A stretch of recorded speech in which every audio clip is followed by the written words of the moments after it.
व तो इज़्ज़ु मन तशा व तो ज़िल्लु मन तशा। ये आयत तो आपने सुनी होगी और इसका तर्जुमा भी आपको अच्छे से मालूम होगा। अल्लाह जिसे चाहता है इज्जत देता है और जिसे चाहता है बुरी तरह से जलील कर देता है। ऐसा ही कुछ इस वक्त मिडिल ईस्ट के अंदर हो रहा है। ईरान के अंदर दुनिया के इतिहास का अब तक का सबसे बड़ा जनाजा उठाया जा रहा है। ईरान के पूर्व सुप्रीम लीडर अली खामनेई के जनाजे में तकरीबन 3.5 करोड़ लोग शामिल हो रहे हैं। दुनिया के इतिहास में आज तक किसी के भी जनाजे में इतने लोग शामिल नहीं हुए। बड़ी बड़ी हस्तियां, बड़े बड़े पैसे वाले, बड़े बड़े बादशाह इस दुनिया से जा चुके हैं, लेकिन किसी के भी जनाजे में इतने सारे लोग एक साथ ना तो शामिल हुए और ना ही इतने सारे लोगों ने एक साथ उनके जाने का गम मनाया। लेकिन ईरान से जो तस्वीरें सामने आ रही हैं, उन तस्वीरों को देखने के बाद अपने आप को दुनिया का बॉस कहने वाला ट्रंप भी बौखला चुका है। इन लोगों को ऐसा भ्रम था कि ईरान के अंदर जो प्रदर्शन होते हैं वो कहीं ना कहीं ईरान के सुप्रीम लीडर अली खामनेई के खिलाफ होते हैं। ईरान के अंदर अली खामनेई के चाहने वाले कम हैं, नफरत करने वाले ज्यादा हैं। इनको ऐसा ही लगता था। यही सारी चीजें देखकर इन्होंने ईरान के खिलाफ जंग शुरू की कि हम ईरान के खिलाफ जंग शुरू करेंगे, सुप्रीम लीडर को मार देंगे तो ईरान की जनता इनके खिलाफ सड़कों पर उतर आएगी। लेकिन ये गलत थे। इनको शायद इस बात का एहसास नहीं था कि ईरान के अंदर अली खामनेई को चाहने वाले ज्यादा हैं, नफरत करने वाले सिर्फ 1-2% लोग हैं। और उसका नमूना पूरी दुनिया देख भी रही है। ईरान के पूर्व सुप्रीम लीडर अली खामनेई के जनाजे में पूरा ईरान उमड़ आया है। ईरान के लोग उनके जनाजे के पास आकर उनकी एक झलक देखना चाहते हैं। आंसू बहा रहे हैं, चीख रहे हैं, चिल्ला रहे हैं, गम मना रहे हैं। पूरा ईरान सड़कों पर है। ये सारी तस्वीरें देखकर डोनाल्ड ट्रंप बुरी तरह से बौखला गया है और बयान दे रहा है कि मुझे यकीन नहीं हो रहा है कि ईरान के लोग अली खामनेई के लिए इतना रो रहे हैं, इतना आंसू बहा रहे हैं। मुझे तो ऐसा लगता था कि ईरान के अंदर जो लोग हैं इससे नफरत करते हैं, इसके मरने के बाद इसको याद भी नहीं करेंगे, लेकिन ईरान के लोग तो इसके जनाजे में शामिल हो रहे हैं, आंसू बहा रहे हैं। मुझे यकीन नहीं हो रहा है। फिर अपने दिल को तसल्ली दिलाने के लिए यह कहता है कि शायद ये लोग जो रो रहे हैं ये इनके झूठे आंसू हैं, ये झूठे आंसू बहा रहे हैं। अरे नादान, अगर ये झूठे आंसू बहा रहे होते तो सड़कों पर निकलकर जनाजे में शामिल ही क्यों होते, अपने घरों में बैठे रहते। लेकिन पूरा ईरान सड़कों पर उतरा हुआ है, अली खामनेई को याद करके अपनी छाती पीट रहा है, जो शिया करते हैं, मातम करते हैं ना, और उनको आखिरी विदाई देते हुए पूरा ईरान आंसू बहा रहा है। ट्रंप को यह बात हजम नहीं हो रही है। एक्सियोस को इंटरव्यू देते हुए ट्रंप ने कहा कि मुझे यकीन नहीं हो रहा है, इतने लोग आ रहे हैं। फिर यह कहता है कि अगर मैं चाहूं तो पूरे ईरान को एक झटके में अभी खत्म कर दूंगा। ईरान के तमाम नेता अली खामनेई के जनाजे में शामिल हैं। मैं अगर एक हमला भी कर दूं ना तो पूरा ईरान खत्म हो जाएगा। लेकिन मैं हमला इसलिए नहीं कर रहा हूं कि अगर एक ही हमले में सारे ईरान के लीडर खत्म हो जाएंगे फिर हम बात किससे करेंगे। बातचीत करने के लिए भी तो कोई होना चाहिए, इसलिए मैं ईरान के ऊपर हमला करूंगा नहीं। एक झटके में मैं सब कुछ खत्म कर सकता हूं। इसकी बातों से बौखलाहट साफ नजर आ रही है कि कितनी बुरी तरह से यह बौखलाया हुआ है कि मैं सब कुछ करके भी, अमीर होके भी, ताकत रखने के बावजूद भी इज्जत नहीं कमा पाया। लेकिन जिसको हम आतंकी कहते रहे, मानवता के लिए खतरनाक बताते रहे, उसकी याद में आज पूरी दुनिया के लोग इस तरह से मातम मना रहे हैं। पूरा ईरान सड़कों पर है। 100 देशों का डेलीगेशन ईरान के पूर्व सुप्रीम लीडर अली खामनेई को विदाई देने ईरान पहुंचा है। इससे बड़ी इज्जत और क्या होगी। अल्लाह ने इसी दुनिया में लोगों को दिखा दिया कि किसके हिस्से में इज्जत गई है और किसके हिस्से में जिल्लत गई है। जरूरी नहीं है कि आप बहुत पैसे वाले हैं, बहुत ताकतवर हैं तो दुनिया में आपकी इज्जत होगी। इज्जत कैसे कमाई जाती है उसका एक नमूना आज दुनिया देख रही है। ट्रंप ने ईरान के ऊपर इस तरह से हमला करके सभी को मारने की धमकी दी तो इस पर पलटवार करते हुए ईरान की तरफ से भी जवाब दिया गया। आर्मेनिया में मौजूद ईरानी दूतावास ने सोशल मीडिया पर लिखते हुए अमेरिका को जवाब दिया कि लोगों को मारा जा सकता है लेकिन उनके इरादों को नहीं मार सकते। आपके पास ना तो सभ्यता है, ना इतिहास है और ना ही सम्मान है। आप क्या जाने लोगों की फीलिंग को, आप क्या जाने कि सम्मान क्या होता है।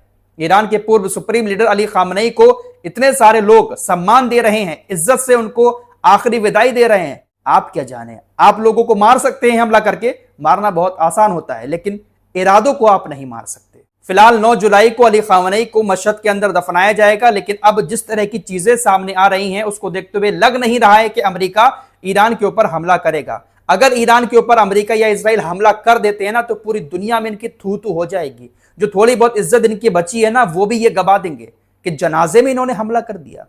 फिलहाल हमला शायद ना हो 9 जुलाई तक और आराम से उनको दफना दिया जाएगा। उसके बाद हो सकता है कि कुछ हो जाए, क्योंकि स्ट्रेट ऑफ हॉर्मुज को लेकर अभी भी मामला सुलझा नहीं है। स्ट्रेट ऑफ हॉर्मुज को लेकर ईरान लगातार यही कह रहा है कि हम यहां से हर गुजरने वाले जहाज से टोल टैक्स वसूलेंगे। समझौता अभी चल रहा है, समझौता जैसे ही खत्म होगा जहाजों से टोल टैक्स वसूलना शुरू कर दिया जाएगा।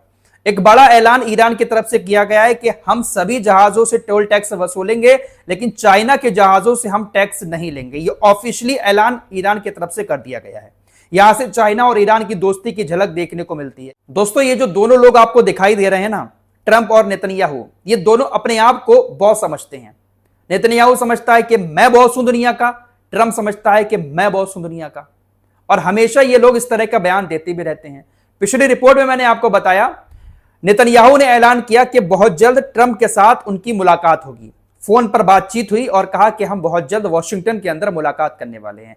इस मामले पर ट्रंप ने कहा कि उसने मुझे फोन किया था, बातचीत हुई है, वो मुझसे मिलना चाहता है। उनको पता है कि बॉस कौन है। ये अपने आपस में ही एक दूसरे को कहते रहते हैं। तो ये अपनी दुनिया में ही मगन है, अपने आप को बॉस बॉस कह के अपने दिल को तसल्ली देते रहते हैं। लेकिन ईरान के सामने सारी बॉसगिरी धरी की धरी रह गई। ईरान के सुप्रीम लीडर के मिलिट्री एडवाइजर और कमांडर यहया रहीम सफवी ने आज कहा कि इस इलाके में इजराइल और ईरान एक साथ नहीं रह सकते। हमारे बीच फ्यूचर की लड़ाई चल रही है। ईरान बना रहेगा जबकि इजराइल खत्म हो जाएगा। ईरान को हराया नहीं जा सकता। हम खामनेई के खून का बदला लेंगे। दोस्तों, अमेरिका और ईरान के बीच कितना भी समझौता हो गया है, लेकिन आज नहीं तो कल लड़ाई तो एक बार फिर से होनी है। और यह लड़ाई स्ट्रेट ऑफ हॉर्मुज को लेकर होगी। स्ट्रेट ऑफ हॉर्मुज में फ्रांस और ब्रिटेन ने एक इच्छा जताई थी, ईरान के सामने प्रपोजल रखा था कि हम अंतरराष्ट्रीय सेना को स्ट्रेट ऑफ हॉर्मुज में तैनात करेंगे, जिसको ईरान ने रिजेक्ट कर दिया है। ईरान ने कहा कि कोई भी बाहरी सेना यहां पर आकर दखल नहीं देगी। स्ट्रेट ऑफ हॉर्मुज ईरान के कब्जे में ही रहेगा और लड़ाई सिर्फ इसी को लेकर है। रशिया के जो राष्ट्रीय सुरक्षा सचिव ईरान आए थे अली खामनेई के जनाजे में, उन्होंने यहां पर आकर कहा कि ईरान के पास परमाणु हथियार से भी बड़ा हथियार स्ट्रेट ऑफ हॉर्मुज मौजूद है। स्ट्रेट ऑफ हॉर्मुज को लेकर अमेरिकी अधिकारी, अमेरिकी मीडिया भी ये बात बोल चुके हैं कि ईरान के पास परमाणु बम से बड़ा हथियार स्ट्रेट ऑफ हॉर्मुज है। और अब लड़ाई जो है वो इसी को लेकर होगी, क्योंकि स्ट्रेट ऑफ हॉर्मुज ईरान देना नहीं चाहता है और अमेरिका कह रहा है कि हम लेकर रहेंगे, इसको फ्री करना पड़ेगा। दोस्तों, समुद्र से ही एक और खबर आ रही है कि ईरान ने अमेरिका और ओमान के बीच बनाया हुआ एक समुद्री कॉरिडोर बंद कर दिया है। ओमान से होते हुए भी बहुत सारे जहाज स्ट्रेट ऑफ हॉर्मुज के पास से गुजरते हैं। अमेरिका ने ओमान के साथ मिलकर एक कॉरिडोर बनाया था कि ईरान ने जो रास्ता बनाया है स्ट्रेट ऑफ हॉर्मुज में, उस रास्ते से जहाज नहीं जाएंगे। अमेरिका और ओमान की सेना जो कॉरिडोर बना रही है उस रास्ते से जहाज निकलेंगे। लेकिन ईरान ने उस रास्ते को बंद कर दिया जो ओमान और अमेरिका ने मिलकर बनाया था। मीडिया रिपोर्ट्स के मुताबिक कथित तौर पर ईरान की नेवी ने तमाम जहाजों को चेतावनी दी कि अगर आप ओमान और अमेरिका के बनाए हुए कॉरिडोर से आने की कोशिश करेंगे तो हम आपको रोकेंगे। चेतावनी देने के बाद तमाम जहाज ईरान और अमेरिका के बनाए हुए रास्ते से पीछे मुड़ गए। सिर्फ एक जहाज निकला, बाकी जहाज जो है वो स्ट्रेट ऑफ हॉर्मुज में जो ईरान ने रास्ता बनाया है वहां से गुजर रहे हैं। तो ईरान हर रास्ते को ब्लॉक कर रहा है। ईरान की नेवी को डोनाल्ड ट्रंप पूरी तरह से खत्म हुआ बताते हैं, लेकिन नेवी लगातार समुद्र के अंदर अपना काम अच्छे से कर रही है।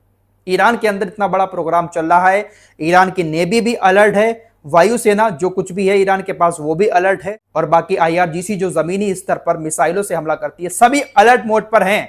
अमेरिका इजराइल अगर थोड़ी सी भी गलती करते हैं तो कहीं ना कहीं बहुत बड़े हमले ईरान की तरफ से किए जाएंगे। लेकिन लग नहीं रहा है कि इस जनाजे के दौरान अमेरिका इजराइल कोई हमला करेंगे, क्योंकि थोड़ी सी भी जो इज्जत बची हुई है, अगर जनाजे में कोई खुराफात कर दी तो वो भी चली जाएगी। पूरी दुनिया फिर इनके ऊपर थूकेगी, क्योंकि बड़ी बड़ी हस्तियां, बड़े बड़े देशों के लोग वहां पर मौजूद हैं। फिलहाल इस रिपोर्ट में इतना ही। कुछ और खबरों के साथ फिर हाजिर होंगे। अपना ख्याल रखिएगा। अल्लाह हाफिज।